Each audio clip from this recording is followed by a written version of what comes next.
When future historians come to write the political story of our times, they will first have to review hundreds of hours of a cable television program called The Daily Show. You simply can't understand American politics in the new millennium without The Daily Show. For example, if you're my age, you no doubt remember the Lincoln-Douglas debates as the epiphany of political discourse. If you're a little younger, you were taught to study the Kennedy-Nixon debates for their revelation of strong opinions strongly expressed. But Lincoln-Douglas, Kennedy-Nixon are nothing compared to a debate conducted recently on The Daily Show, moderated not by public television's Jim Lehrer, but by a man many consider to be the preeminent political analyst of our time, the distinguished commentator and anchorman, Jon Stewart. Take a look. We're going to have an honest, open debate between the President of the United States and the one man we believe has the insight and the cojones to stand up to him. Thank you, Governor. Mr. President, you won the coin toss. The first question will go to you. Why is the United States of America using its power to change governments in foreign countries? We must stand up for our security and for the permanent rights and the hopes of mankind. Well, certainly that represents a bold new doctrine in foreign policy, Mr. President. Governor Bush, do you agree with that? Yeah, I'm not so sure the role of the United States is to go around the world and say this is the way it's got to be. All right, well, that's interesting. Well, that's a difference of opinion, and certainly that's what this country is about, differences of opinion. Mr. President, let me just get specific. Why are we in Iraq? We will be changing the regime of Iraq for the good of the Iraqi people. Governor, then I'd like to hear your response on that. If we're an arrogant nation, they'll resent us. I think one way for us to end up being viewed as the ugly American is for us to go around the world saying, we do it this way, so should you. The masterful moderator of that demonstration of man's ability to hold two contradictory opinions is with me now. Jon Stewart has anchored Comedy Central's The Daily Show for 4.5 years, a compendium of news, interviews, and features held up to a fractured mirror to reveal a greater truth. The Daily Show is many things, but most important and simply, it is very smart and very funny. Welcome to Now. Thank you very much. It's nice to be here. I do not know, I have a confession, I do not know whether you are practicing a old form of parody and satire or a new form of journalism. Well, then that either speaks to the sad state of comedy or the sad state of news. I can't figure out which one. I think, honestly, we're practicing a new form of desperation, where we just are so inundated with mixed messages from the media and from politicians that we're just trying to sort it out for ourselves. And the show's a selfish pursuit. What do you see that we journalists don't see? I think we see exactly what you do see, and but for some reason don't analyze it in that manner or put it on the air in that manner. I can't tell you how many times we'll run into a journalist and go, boy, I wish we could be saying that. That's exactly the way we see it, and that's exactly the way we'd like to be saying that. And I always think, well, why don't you?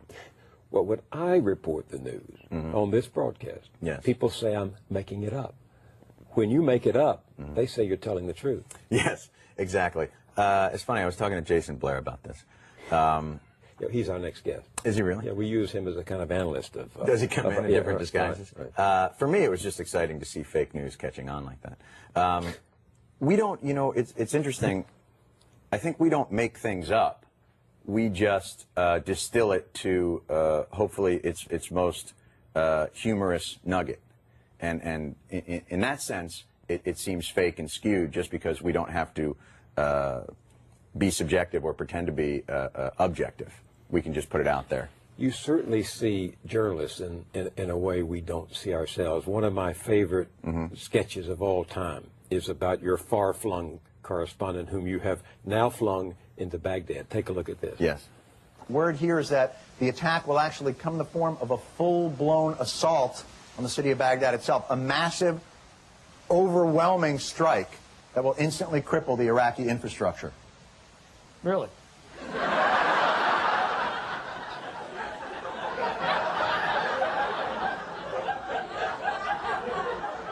I did not know that.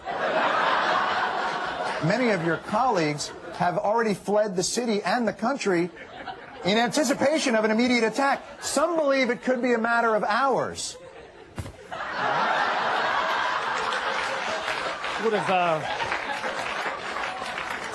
Would have been nice for one of my colleagues to fill me in about that. Left a message on my voicemail, perhaps. Well, Steve, please, while you're still there, tell us. Bush is still offering the option of exile for Saddam. Now, is that a possibility, or is Saddam going to hold firm on this? Well, John, the possibility of Saddam accepting exile seems unlikely given his defiance and continued hopes that the Arab world will unite behind him. Steve, what about the long-term damage to some of our key European relationships?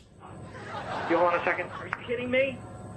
Okay, now I asked for peppercorn ranch, and this is vinaigrette. And if this is a sourdough roll, then I'm Walter Cronkite. Thank you. Where do you get these guys? These guys are very talented improv comedians and actors and writers, and we get lucky enough to cast a net and catch some of them to come over and work for us, and they're a tremendous troupe of guys. Which is funnier, Crossfire or Hardball?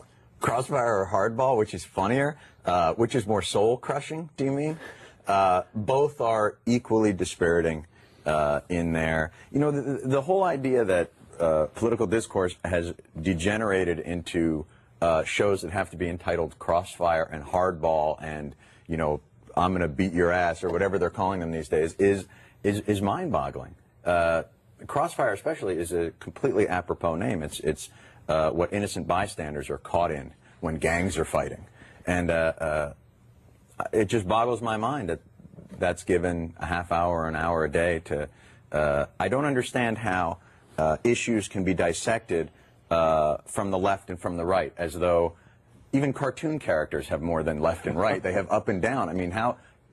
It's so two-dimensional to think that any analysis can come from it's the left and it's the right, and, well, we've had that discussion and that's done. You don't think of yourself as a social critic, do you? Social critic? No. Media critic? No. You don't? I think of myself as a comedian who has the pleasure of writing jokes about things that I actually care about. And that's really it. You know, if I really wanted to enact social change, I have great respect for people who are in the front lines and the trenches of trying to enact social change. I am far lazier than that. I am a tiny, neurotic man standing in the back of the room throwing tomatoes at the chalkboard. And that's really it.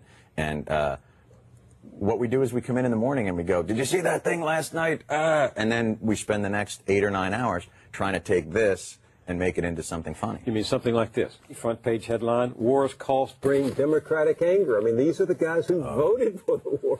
You don't want to get the Democrats angry, because then they'll maybe meet in private. And you don't want that. If that's what it takes to get the Democrats angry, I feel badly for the Democrats right now. Bush has raised $200 million. He's going to raise $200 million. And he's going to need all of that money to defeat this Democratic field. This is a rough, I mean, think about it. You got Senator Kerry, who's like Gore, but without, you know, all the charisma. And then you've got Lieberman, who is for the war and thinks the tax cuts could really help. He's basically for people who want to vote for Bush, but don't think Bush is Jewish enough. Then you have Dean, who's raised a tremendous amount of money. It's going to be tough for Bush to defeat any of these guys. Let's take a look at a recent clip about Dean on your show. All right. Speaking of the Democratic contenders, and someone's got to, Vermont Governor Howard Dean recently became the first to release a campaign ad. I'm Howard Dean. It's time for the truth. Because the truth is that George Bush's foreign policy isn't making us safer. Wow. If you listen closely, you can almost hear Al Gore saying, dude, loosen up. Well, I believe it's time to put our people back to work, to provide health insurance for every American, and time for Democrats to be Democrats again. That's why I'm running for president. That's why I approve this message. That's why I approved this message? All right.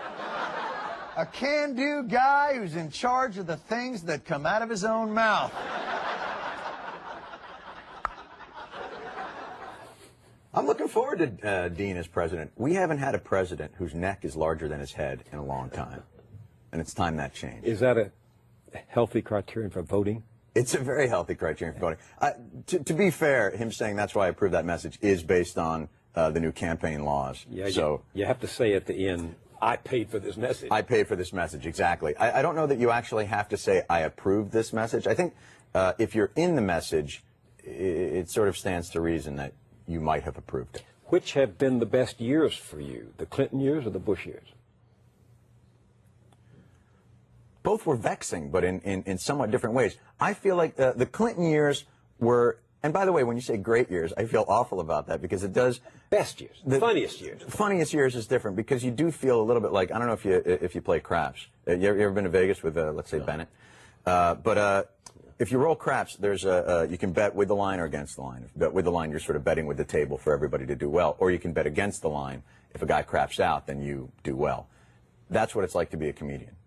You basically stand and stare at the world and hope it craps out because that's a good year for you. So that's not a pleasant feeling. But the Clinton years were vexing in this idea that here's someone who stands for values and interests that I think that I would hold dear, and yet throws it all away on appetites he can't control.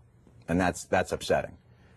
These years are upsetting because I feel like we're being gaslit as a country, in that what we see going on is just being described as the opposite, but relentlessly by the administration. So it's a different problem. And what is the media doing to help us sort it out? Oh, they're not. Yeah, no, they've sat this one out. Yeah, they're not getting involved. It's very tiring. And they have weather reports to give. No, the media is not interested in sitting with this. The media is, look, politicians have figured out the media. Let's face facts. When television first appeared, it proved itself to be a vital insight into the process. Nixon, you mentioned the Nixon-Kennedy debates.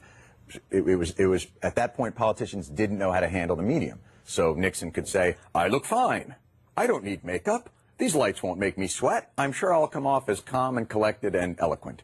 And then as he was sweating and looked, maniacal, he ended up losing. Well, at that point, television was ahead of the game. Politicians have caught up. They understand that 24-hour news networks, they don't have time for journalism. They only have time for reporting.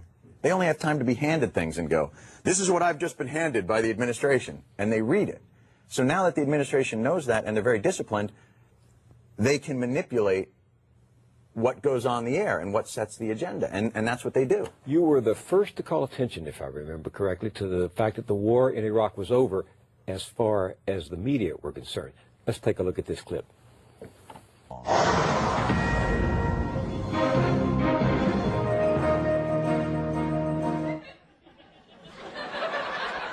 What could it be? All that fanfare. I know the president is in the Middle East trying to jumpstart the peace process, or they finally found those weapons of mass destruction we've heard so much about. Martha Stewart has been indicted. 9-count indictment. Martha Stewart has taken the walk into the federal courthouse. But it certainly is a tragedy. 10 years jail time. Bear with me here because it's a pretty lengthy indictment. Martha Stewart knew what she was doing was wrong. After terrorism, this is the #2 priority for the Justice Department.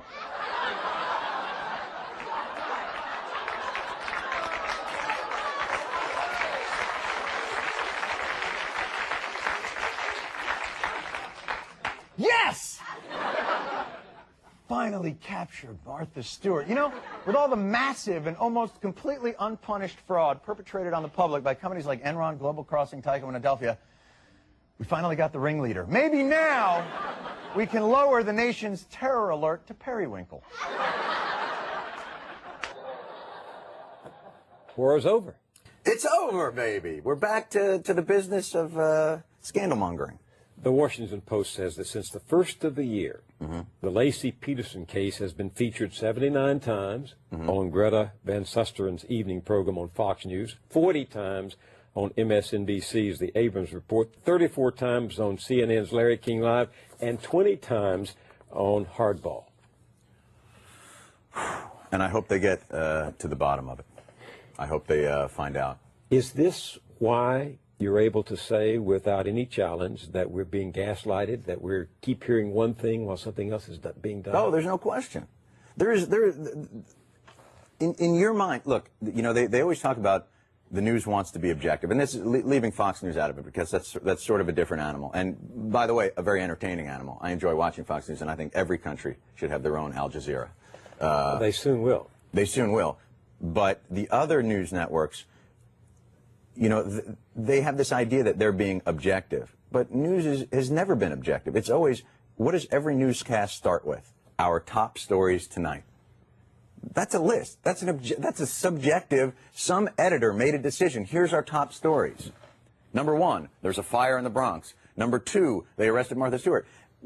However you place those stories is a subjective ranking as much as AFI's 100 best films in the world is. So why not take advantage of that and actually analyze what you do think is important and make that? I will guarantee you in the newsrooms across the country, they don't believe the Lacey Peterson story is the most important story that they have to deal with. I guarantee it. Why is it that President Bush has to go to South Africa to be asked a critical question about nuclear weapons of mass destruction? Because in the United States, he doesn't see anybody in the press.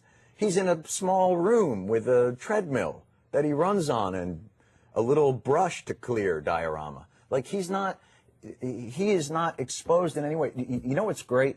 Watch a Bush press conference and then turn on Tony Blair and Parliament, where he literally has to sit in front of his most vociferous critic. And that critic will say, "Sir, on the 13th, the dossier of the French lessons were not the nuclear. You were hiding things. How do you answer, sir? The distinguished gentleman is wrong. I can prove it in this way." Contrast that with the press conference that Bush had on the eve of war.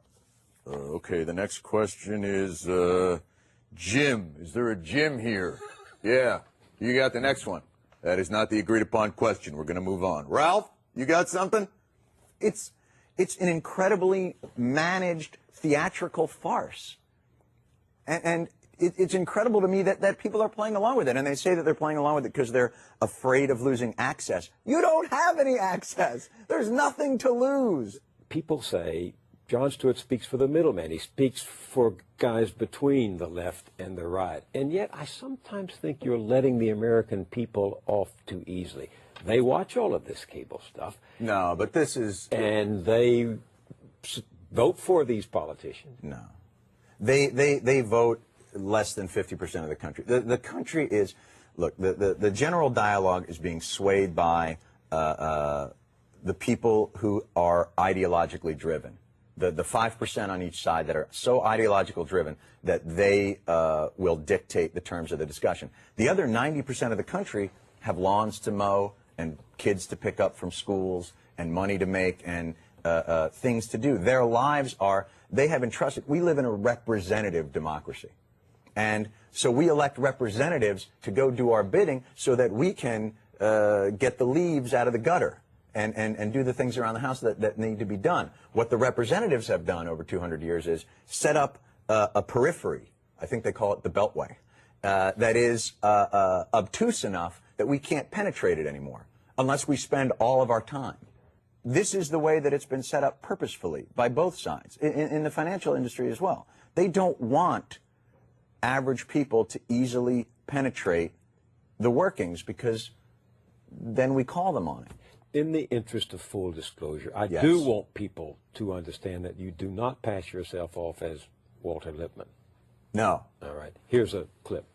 But we are at war, and we here at The Daily Show will do our best to keep you informed of any late-breaking humor we can find. Of course, our show obviously is at a disadvantage compared to the many other news sources that we are competing with, at a disadvantage in several respects. For one thing, we are fake.